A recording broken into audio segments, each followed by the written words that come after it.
আপনি বাতিলের সুরে সুর মিলায় কথা বলেন, কেউ কিছু বলবে না। হকের আওয়াজ খালি মুখে উচ্চারণ করেন, দেখবেন আপনার বাপ চাচা আপনার দুশমন হতে হয়তো সময় লাগবে না। এটাই বাস্তবতা। এখন ভালো দেখেন না, ইসলামের ব্যাখ্যা তো যে যার মতো করে দেওয়া শুরু করে দিয়েছে। কত ভণ্ড যারা বিভিন্ন শিরকি বিশ্বাস রাখে, বিভিন্ন কুফরি মতবাদ বিশ্বাস করে, ওরা পর্যন্ত এমন এমন ইসলামের ব্যাখ্যা হাজির করে মনে হয় ওরাই জামানার হাসান বসরি। ওই জামানায় আপনি যদি হকের কথা বলেন অবস্থা কি হবে? এজন্য দেখবেন জামানার সাথে মিলায় হক কথা বললে কোনো ঝামেলা আসে না। বিগত সময়ে সব হুজুরকে জেল খেটেছে, কারো সমালোচনা করার জন্য বলছি না, যেটা বাস্তবতা। সবাইকে কি জেলে যেতে হয়েছে?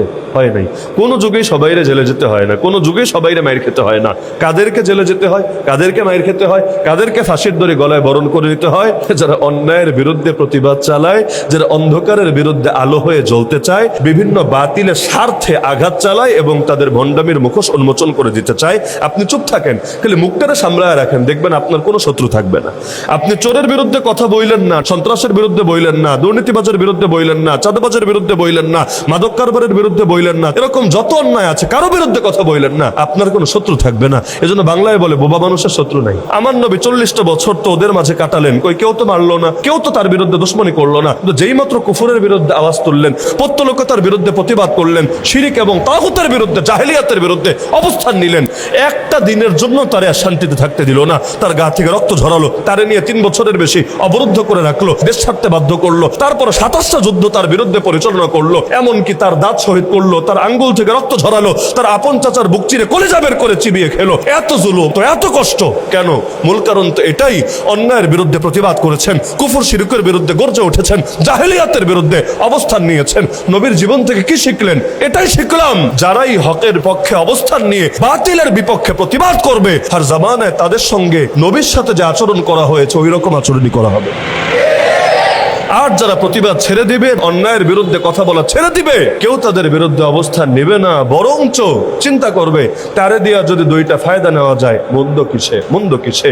এজন্য কোন জামানায় সবাইকে টার্গেট করা হয় নাই। এমনকি চেঙ্গিস খান, হালাকু খান যখন কয়েক কোটি মুসলমানকে শহীদ করেছে, 1-2 না, ওই সময়ও তাদের দরবারেও কিছু মোল্লা পেলেছে। ইতিহাস পড়েন, দেখেন কয়েক কোটি মানুষ মারামারি বুঝেন কি হারে গণহত্যা করেছে, কি হারে। কিন্তু এত করার পর কয়েকজনকে পাশে পাশে পেলেছে। এমনকি এই যে একটা ধর্মই বানায় ফেললো সম্রাট আকবর, ধর্ম একটা বানাতেও তো জ্ঞান লাগে, পারলো কিভাবে? ও পেরেছে, ওর দরবারে 2টা ভণ্ড মৌলবী ছিল বলে, আবুল ফয়েজ আর ফয়েজি। এই 2 ভণ্ড যদি না থাকতো, আকবর 10 বার জন্ম নিয়েও পারতো না। এমনকি মির্জা গোলাম আহমদ কাদিয়ানের বিরুদ্ধে এত আন্দোলন, ওর এক মৌলবী ছিল যার নাম মির্জা আব্দুল হাকিম, নাম তো বড় সুন্দর, হাকিম হাকিম। ওই ফাজিল জ্ঞান সরবরাহ করে মূলত কাদিয়ানি ধর্মমতকে শক্তিশালী করেছিল। এজন্য আর জামানায় ওই যে একটা মজার গল্প আছে, গাছ কুড়ালটা বলছে, কিরে কুড়াল তুই আমারে কাটিস কেন, তোর সাথে আমার কি শত্রুতা? কুড়াল বলে, দেখ আমি তো জাস্ট একটা লোহার টুকরা, আমি কিছুতেই তোরে কাটতে পারতাম না যদি না আমার পিছনে তোর জাতি ভাই লাগা থাকতো।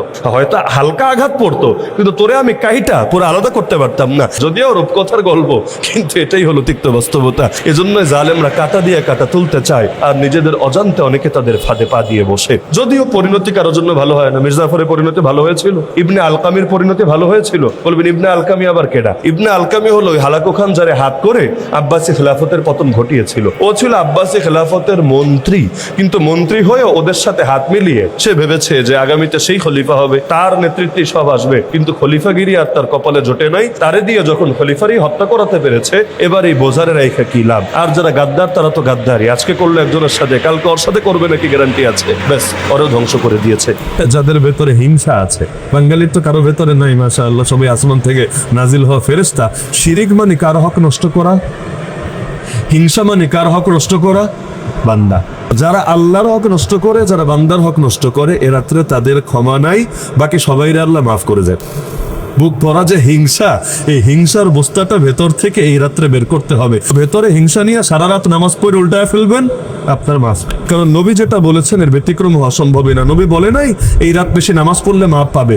নবী বলেছেন শিরিক ছাড়লে, হিংসা ছাড়লে, শিরিক ছাড়লে, হিংসা ছাড়লে শবে বরাতে আল্লাহ মাফ করবেই করবে। সুতরাং শবে বরাতে আসার আগ থেকে দিলটারে একটু ঠিকঠাক রাখেন, না হলে সারা রাত ইবাদত করে ভাববেন জান্নাতে এক পা মনে হয় চলে গেছে, কিন্তু এই রাত্রে আল্লাহ আপনাকে মাফ করবেন না, কারণ ভেতর ভরা হিংসা রয়ে গেছে। যেই ব্যাপারে মানুষ গাফেল, ওই কাজে সওয়াব বেশি। যেমন দিন বিজয়ী করা, এটার ব্যাপারে মানুষ সচেতন না গাফেল? যদি সচেতন হতো 90% মুসলমানের দেশে স্বাধীনতার 55 বছর পর এসেও বিভিন্ন কুফরি মতবাদ, পশ্চিমাদের বস্তা পচা জাহিলি মতবাদ এগুলো থাকে কিভাবে? এখনো পর্যন্ত আইন আদালতে কোরআনে বুড়া আঙ্গুল দেখায় চলেটা কিভাবে? এখান থেকেই তো বোঝা যায় জাতি টাকা পয়সার ব্যাপারে সচেতন, দুনিয়ার বহুত ব্যাপারে সচেতন, চিকিৎসা খাত, শিক্ষা ব্যবস্থা এগুলো নিয়ে সচেতন, খালি আল্লাহর দিনকে বিজয়ী করার ব্যাপারেই অচেতন। তো এখন যদি কেউ এই লাইনেও মেহনত করে তার সওয়াব অন্যান্য সময়ের মতো হবে না, বরং গাফলতি যেহেতু বেড়েছে তার সওয়াবের মাত্র আল্লাহর কাছে বাড়বে। হুজুরের কথাগুলো কতটা যুক্তিযুক্ত কমেন্ট করে জানিয়ে যাবেন। আর ভিডিওটি ভালো লাগলে শেয়ার করে সবার কাছে পৌঁছে দিবেন। ধন্যবাদ সবাইকে।